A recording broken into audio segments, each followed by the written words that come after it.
तो गाइस अब तक हमने देखा मेमोरी पिग्गी मारू को स्ट्रेंथन करने के लिए मिली सिटी के डेंजो में चला जाता है और हम देखते हैं वहाँ पर उसे सारस मिलती है जो कि सबसे खुद की पहचान छुपा रही होती है और इसलिए मेमोरी को उसे अपनी असली पहचान नहीं बताता। तब मेमोरी इस खंडर के सारे मॉन्स्टर को मारते हुए आगे बढ़ने लगता है और लास्ट में उसे सारस मिलती है जिससे वह उस डेंजो का प्राइज देकर एक सीक्रेट रूम में चला जाता है जहाँ सारस भी उसका साथ देने के लिए उसके पीछे पीछे चली जाती है। और अब आगे यहाँ हम देखते हैं सारस को होश आ जाता है और तब वो स्केलेटन किंग को ढूंढने चले जाते हैं।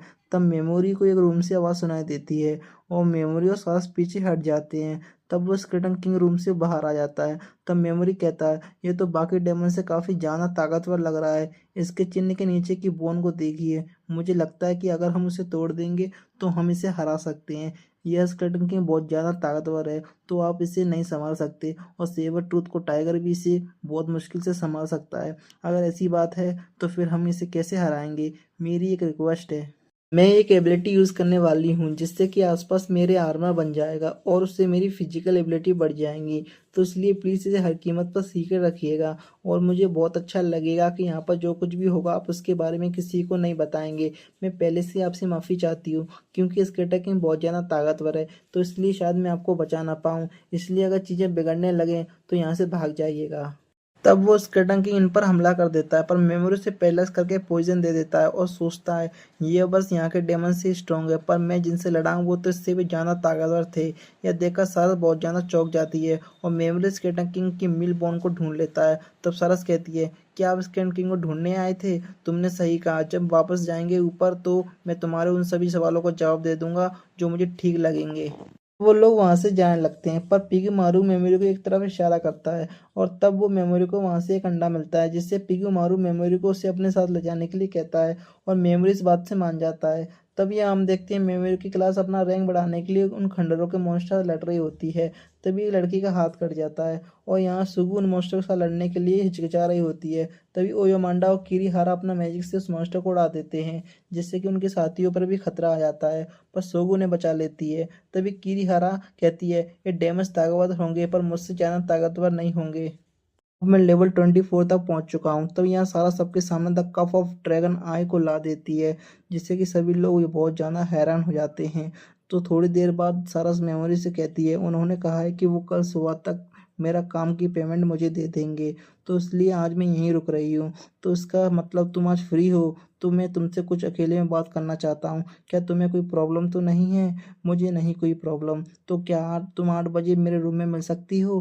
बिल्कुल, मुझे इससे कोई प्रॉब्लम नहीं है और उस कप के लिए थैंक यू। तुम्हें थैंक यू कहने की कोई ज़रूरत नहीं है। और उस रात मेमोरी पिग्गी मारू के लिए स्ट्रेंथनिंग पोशन बना रहा होता है और उसे कंप्लीट कर लेता है। तब यहाँ सरस आ जाती है।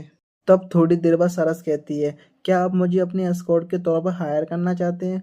तुमने बिल्कुल सही कहा, मुझे लगा तुम्हें और ज़्यादा पैसों की ज़रूरत होगी। वैसे तो उस कप के बदले में जो तुम्हें पैसे मिलेंगे वो तुम्हारे ट्रैवलिंग के लिए काफ़ी होंगे पर फिर भी शायद तुम्हें और पैसों की ज़रूरत पड़े।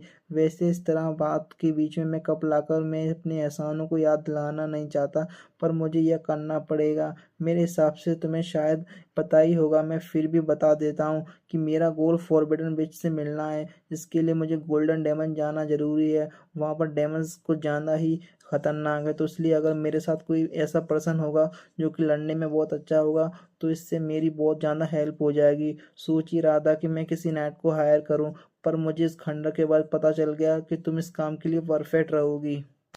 मैं इस टाइम जोनाटो प्रिंसिपलिटी जा रही हूँ तो इसलिए अगर मैं गोल्डन डैम से जाऊँगी तो मैं वहाँ पर जल्दी पहुँच जाऊँगी पर फिर भी तुम्हें इतनी जल्दी जवाब देने की कोई ज़रूरत नहीं है। जोनाटो जाने के और भी बहुत सारे रास्ते हैं पर क्या तुम्हें एक चीज़ पूछ सकता हूँ सारस? हाँ बताइए वो क्या है? रुकिए, आपने मुझे किस नाम से बुलाया? मुझे माफ़ कर देना, मैं पहले से जानता था कि आखिरकार तुम कौन हो। जब तुम खंडर में सोई हुई थी मेरी स्किल की वजह से तुम इस वजह से परेशान थी ना, कहीं तुम्हें अपनी असलियत जाहिर ना कर दो। अगर तुम मेरे साथ अपने आइडेंटिटी को सी के रखते हुए ट्रेवल करोगी तुम्हें बहुत मुश्किल आएगी और इसका तुम्हारे सोने से बहुत ज़्यादा फर्क पड़ेगा। पर तुम चिंता मत करो, मेरे लिए तुम बहुत इम्पोर्टेंट हो इसलिए मैं तुम्हारी सच्चाई को किसी को नहीं बताऊंगा। मैं अपनी असलियत पेरेट पावर से छुपाती हूँ और इसलिए अगर मैं सो जाती हूँ तो मेरी असलियत बाहर आ जाएगी। मेरे पीछे वाइट वॉकर्स पड़े हुए हैं क्योंकि उन्होंने मेरी फसली फॉर्म देख ली थी और जब वो चारों तरफ मर चुके हैं तो मेरी जर्नी और भी आसान हो चुकी है, और इसलिए मैं आपको बहुत ज़्यादा शुक्रिया अदा करना चाहती हूँ। और अपनी असली फ़ॉर्म में आ जाती है। अगर तुम अपनी असली फ़ॉर्म में आ गई हो तो ये मैं समझ सकता हूँ कि तुम्हें मुझ पर विश्वास है। सही कहा, मुझे आप पर पूरा विश्वास है। अगर ऐसी बात है तो मेरा असली नाम टोका मेमोरी है। तो इसलिए जब हम दोनों एक दूसरे का नाम जानते हैं तो हम दोनों इसके बारे में किसी को नहीं बताएँगे। तो फिर ठीक है, मैं शेरश आर गोल्ड हूँ। डेमन जोन तक आपके एस्कॉर्ट के तौर पर जाऊँगी। तो फिर ठीक है। और हाँ, ये रही तुम्हारी पेमेंट। रुकिए ज़रा, ये तो ब्लू ड्रैगन स्टोन है। ब्लू ड्रैगन स्टोन, क्या ये बहुत ज़्यादा कीमती होते हैं? कहा जाता है कि ब्लू ड्रैगन स्टोन एक लेजेंड ब्लू आई ड्रैगन के द्वारा बहुत कम प्रोड्यूस किए जाते हैं, और इस टाइम एक मार्केट में सर्कुलेट भी नहीं होते। इसकी कीमत द कप ऑफ ड्रैगन आई की कीमत से भी बहुत ज़्यादा होती है। तो इसका मतलब मैं तुम्हें ये पेमेंट के तौर पर दे सकता हूँ। नहीं, आप ऐसा नहीं कर सकते। ये बहुत ज़्यादा इम्पोर्टेंट होते हैं, इसलिए आप इसे ऐसे ज़ाया नहीं कर सकते। पर अब ये तुम्हारा है, तो अगर तुम्हें अब ये पसंद नहीं है तो तुम इसे फेंक सकती हो। तो फिर ठीक है, मैं इसे रख लेती हूँ। वैसे तो इस बात के लिए बहुत ज़्यादा लेट हो चुका है, पर जैसे ही आपको पता लगेगा कि मेरा कोई पीछा कर रहा है तो मैं आपको ये नहीं बता सकती कि ऐसा क्यों है। मुझे इससे कोई प्रॉब्लम नहीं है। हम दोनों का रिलेशन प्रोफेशनल है, तो इसलिए मुझे तुम्हारे पास से कोई लेना देना नहीं है। तब अगले दिन मेमोरी और सारस ब्रेकफास्ट कर रहे होते हैं, और कुछ लोग सारस पर कमेंट कर रहे होते हैं। तब मेमोरी सारस को उन्हें इग्नोर करने के लिए कहता है और उसे फॉरबिडन स्पेल्स के बारे में पूछता है। तो सारस कहती है ये वही स्पेल्स हैं जिन्हें गॉडेस विक्सियस ने यूज़ करने से मना किया है। अगर मैं ध्यान से सोचूं तो शायद ये वो स्पेल्स हो सकते हैं जिसे गॉडेस से खतरा है, और इसी वजह से उसने इन्हें बैन कर रखा है। मुझे माफ़ कीजिएगा, पर मुझे बस इतना ही पता है। कोई बात नहीं, इतना ही काफ़ी है। तब थोड़ी देर बाद सारस अपना रिवॉर्ड लेने के लिए वहाँ से चली जाती है, और मेमोरी भी पिगू मारू पर स्ट्रेंथन एक पोशन यूज़ करने के लिए जंगल में चला जाता है। यहाँ पार्टी में वहाँ के किंग ने एक म्यूजिशियन को बुलाया होता है ताकि वो ड्रैगन आई के कप को प्योरिटी चेक कर सके। तब उस म्यूजिशियन को देखकर सारस चिंता में आ जाती है, और यहाँ हम देखते हैं मेमोरी सारस के वापस आने का इंतजार कर रहा होता है, पर सारस अपने बताए हुए टाइम पर वापस नहीं आती है। तब यहाँ गॉडेस कहती है तो आपको स्केलेटन एंड मिले थे, आपको तो उनसे लड़ने में बहुत ज़्यादा मुश्किल आई होगी। तब सुगु कहती है आखिरकार सकारा कैसी है? तब गॉडेस कहती है चिंता मत कीजिए, मैंने उसके हाथ को अपनी स्किल से ठीक कर दिया है, और मैंने यह इसलिए किया है क्योंकि वो सकारा बी रैंकर थी। वैसे मिस सुगु, क्या आप किरीहारा का ग्रुप ज्वाइन कर रही हो? सुगु कहती है मुझे नहीं लगता कि हम दोनों एक साथ एक ग्रुप में रह सकते हैं।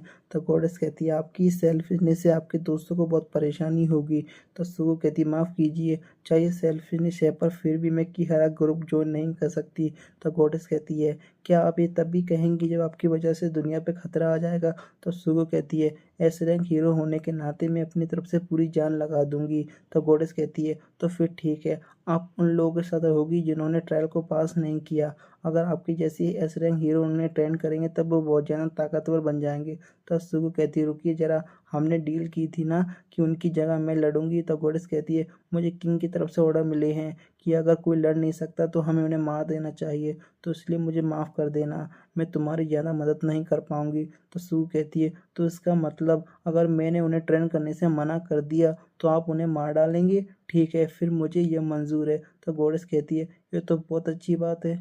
तो चलो फिर मैं इसकी डिटेल आपको बाद में दूंगी, और एक चीज़ का ध्यान रखिएगा कि उनमें से कोई भी आपके लिए मुश्किल खड़ी ना कर दे, तो इसलिए आपको इस रियलिटी को फेस करना ही होगा। और सुगु वहाँ से चली जाती है।